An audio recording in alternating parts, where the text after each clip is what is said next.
Yeah, g'day. How you going? That's the story. This video is going to be part of a series of videos that I'm going to do on how I do my restorations. I do them all by hand without power tools, and I think I get pretty good results. So the idea of this is that maybe if you do something differently, you can comment and can have a bit of a discussion about different techniques and just share some knowledge about how to do the job. I'm going to be working on a Peterson system pipe today. And what the end result is, if you recall, I had the really beat up old Peterson reject in my previous video, and that's the result of the restoration I did on that over the last couple of days. As you can see, that's turned out pretty well. I'm really pretty happy with that. So the parts of this video that will consist of is taking care of the stem, what we're going to do with the bowl, as far as just a general tidy up, getting it all clean, getting the tar out, and actually the finish on the pipe that I'm working on is pretty much done. So I'm going to go through and refinish the pipe as well. I'll restain and refinish it. Anyway, the pipe that we're going to be working on is this little Peterson system pipe here. I don't know, can you see how wrecked that stem is?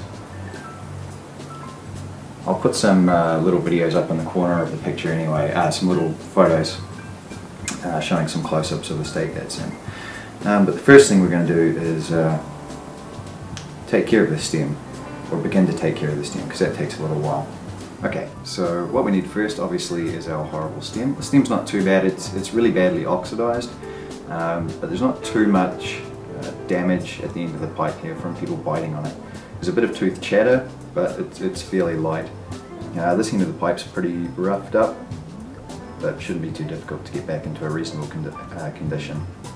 The main aim of this when we're doing the stem is that any contact points between where the stem goes into the pipe, we need to make sure that we retain the maximum amount of original material on the stem as possible to keep a tight fit.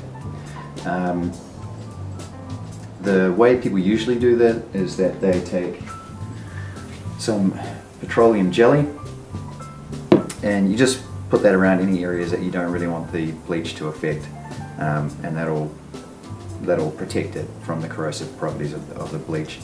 The bleach that I'm using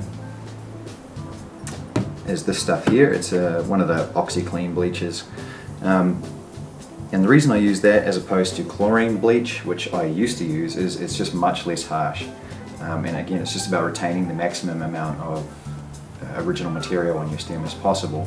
The chlorine bleach works a lot faster and is probably a bit less work. It'll strip out all the tars from inside your stem as well at the same time, and it works really quickly. You can actually watch it pulling eating away at the oxidation and bubbling away. This is takes a lot longer and it's more work, I guess, but I think you get a better result and you keep a lot more of that original material that I keep talking about. Basically all this stuff will do is just soften the oxidated material. It's not going to tear it off. But you know, on the plus side, whereas chlorinated bleach leaves like little pits all over your stem and leaves it really rough, this will leave it pretty smooth. So that's what we're going to do. We're going to use just a regular little food container, which we mark because we don't want people eating out of it. It's probably not going to kill anyone, but it's definitely going to make them a little sick. I'm not going to worry about using any bleach on any petroleum jelly on this particular stem, because I'm not, as I said, this was pretty gentle and I'm not going to be hitting a lot of this with sandpaper, so it should be fine. I don't have any little nomenclature, little marks or anything. There's no little P for Peterson on here. I would definitely cover that.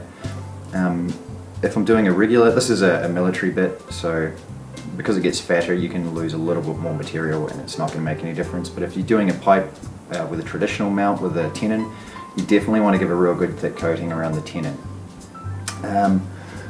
because if that shrinks down, you can fix it, but it's a lot more work. You're just making more work for yourself. So what I use is just one cap full of this stuff into there. Add some cold water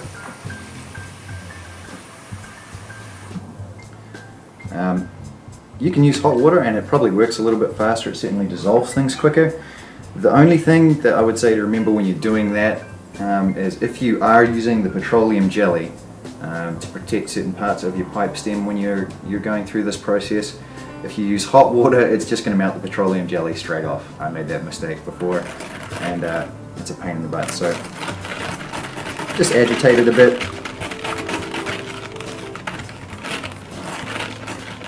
Let's get it going. Pop it in.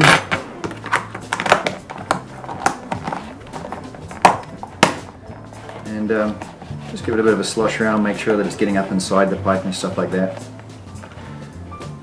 And that's really the first part. And how long you're going to wait is just going to depend on the condition of your stem. The stuff isn't real bad for you or anything, so you can just reach in, pull it out, give your stem a rinse under the tap, and just see what kind of a condition it's in. I'd probably check it after about an hour, but I've left them in there anywhere up to 3 hours, just depending on how much work you're going to have to do on the pipe. So that's our first part.